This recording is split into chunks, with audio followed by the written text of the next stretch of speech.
নমস্কাৰ বন্ধুসকল, welcome to my YouTube channel Assam career latest. আজি পুনৰ নতুনকৈ চাকৰি আহিলে ফুড বিভাগৰ ফালৰ পৰা।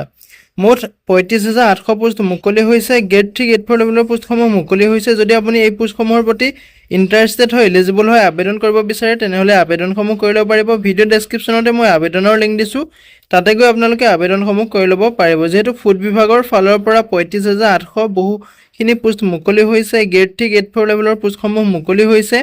এই পোষ্টসমূহত আবেদন কৰিবলৈ আপোনালোকৰ বয়সৰ সময় কিমান লাগিব, এপ্লিকেশ্যন ফিজ কিমান কাটিব লাগিব, লগতে আপোনালোকৰ সিলেকশ্যন প্ৰচিডিউৰটো কেনেকুৱা হ'ব, সম্পূৰ্ণ তথ্য এই ভিডিঅ'টোত আলোচনা কৰিম। ভিডিঅ'টো শেষলৈকে চাই যাব, অলপো স্কিপ নকৰাকৈ। যদি ভিডিঅ'টো ভাল পায় তেনেহ'লে এটা লাইক কৰিব, আৰু মোৰ চেনেলটোলৈ যদি প্ৰথমবাৰৰ কাৰণে আহিছে তেনেহ'লে চেনেলটো ছাবস্ক্ৰাইব কৰিবলৈ নাপাহৰিব। লগতে ভিডিঅ'টো সকলো বন্ধু বান্ধৱীলৈ শ্বেয়াৰ কৰি দিব, যাতে সকলোৱে জবৰ আপডেটসমূহ প্ৰতিদিনে পাই থাকিব পাৰে। ভিডিঅ' ডেছক্ৰিপশ্যনতে মই হোৱাটছআপ চেনেলৰ লিংক দিছোঁ, তাতো গৈ আপোনালোকে হোৱাটছআপ চেনেলটো ফ'ল' কৰি ল'ব, যাতে প্ৰতিদিনে জবৰ আপডেটসমূহ এই চেনেলৰ দ্বাৰা পাই থাকিব পাৰে। যিহেতু ইয়াতে দেখিবলৈ পাইছে যিটো FCI ৰিক্ৰুইটমেণ্ট 2025ৰ ফালৰ পৰা নটিফিকেশ্যন আউট হৈছে। যিহেতু ফুড বিভাগৰ ফালৰ পৰা নতুনকৈ চাকৰি আহিছে, অসমৰ সকলো এই পোষ্টসমূহত আবেদন কৰিব পাৰিব। যদি আপুনি ইণ্টাৰেষ্টেড হয়, এলিজিবল হয়, আবেদনসমূহ কৰি ল'ব পাৰিব। ইয়াতে এটা অভাৰভিউ দিয়া আছে। অভাৰভিউটো হৈছে আপোনালোকৰ যিটো অৰ্গেনাইজেশ্যনটোৰ নেম হৈছে food corporation of India.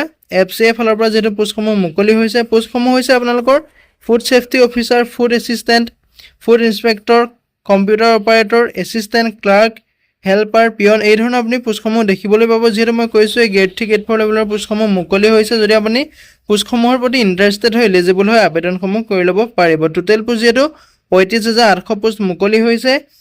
Apply মোডটো আপোনালোকে অনলাইন মাধ্যমেৰে আবেদন কৰিব পাৰিব। হু কেন এপ্লাই ক্ষেত্ৰত ক'বলৈ গ'লে অল ইণ্ডিয়া মেল ফিমেল কেণ্ডিডেটে এই পোষ্টসমূহত আবেদন কৰিব পাৰিব। যিহেতু আপোনালোকৰ ইয়াতে মিনিমাম বয়সটো দিয়া আছে 18 বছৰৰ পৰা আবেদন কৰিব পাৰিব। লগতে আপোনাৰ মেক্সিমাম বয়সটো 40 বছৰ বয়সলৈকে আবেদনসমূহ কৰিব পাৰিব। লগতে আপোনালোকৰ এজ ইলেকশ্যনসমূহো ল'ব পাৰিব। যদি আপুনি SCৰ বা STৰ কেণ্ডিডেট হয় তেনেহ'লে আপুনি 5 বছৰকৈ এজ ইলেকশ্যন ল'ব পাৰিব, আৰু যদি আপুনি OBCৰ কেণ্ডিডেট হয় তেনেহ'লে আপুনি 3 বছৰকৈ এজ ইলেকশ্যন ল'ব পাৰিব, আৰু যদি আপুনি EWSৰ কেণ্ডিডেট হয় তেনেহ'লে আপুনি 10 বছৰকৈ এজ ইলেকশ্যন ল'ব পাৰিব। এতিয়া এপ্লিকেশ্যন ফিজটো দিয়া আছে। যিসকল জেনেৰেল OBCৰ কেণ্ডিডেট হয় তেওঁলোকে 250 টকাকৈ এপ্লিকেশ্যন ফিজ কাটিব লাগিব, আৰু যিসকল SC আৰু STৰ কেণ্ডিডেট হয় তেনেহ'লে তেওঁলোকে ইয়াত কোনো ধৰণৰ এপ্লিকেশ্যন ফিজ কাটিব নালাগে। পে'মেণ্ট মোডটো আপোনালোকে অনলাইন মাধ্যমেৰে পে'মেণ্ট কৰিব পাৰিব। যদি আপুনি পোষ্টসমূহত আবেদন কৰিম বুলি ভাবিছে, ভিডিঅ' ডেছক্ৰিপশ্যনতে মই আবেদনৰ লিংক দিছোঁ, তাতে গৈ আপুনি আবেদনসমূহ কৰি ল'ব পাৰিব।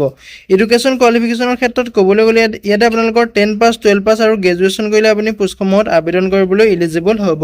চিলেকশ্যন প্ৰচেছটো আপোনালোকৰ এটা ৰিটেন এক্সাম হ'ব। ৰিটেন এক্সাম হোৱাৰ পিছত আপোনালোকৰ যিটো ডকুমেণ্ট ভেৰিফিকেশ্যন কৰিব, তাৰপিছতে আপোনালোকৰ মেৰিট লিষ্ট মাৰিব। ইম্পৰ্টেণ্ট ডকুমেণ্টসমূহ হৈছে আপোনালোকৰ আধাৰ কাৰ্ড লাগিব, 10 ক্লাছ পাছ আপোনাৰ মাৰ্কশ্বিট চাৰ্টিফিকেট লাগিব, লগতে আপোনাৰ ৰেজিষ্টাৰ্ড মোবাইল নাম্বাৰ লাগিব, ইমেইল ID লাগিব, পাছপৰ্ট চাইজ ফটোগ্ৰাফ লাগিব, ছিগনেচাৰ লাগিব, কাষ্ট চাৰ্টিফিকেট লাগিব, আৰু বিভিন্ন ধৰণৰ আপোনাৰ নথিপত্ৰ লাগিব। যদি আপুনি অফিচিয়েল নটিফিকেশ্যনত চেকআউট কৰিব বিচাৰে, চেকআউটসমূহ কৰি ল'ব পাৰিব।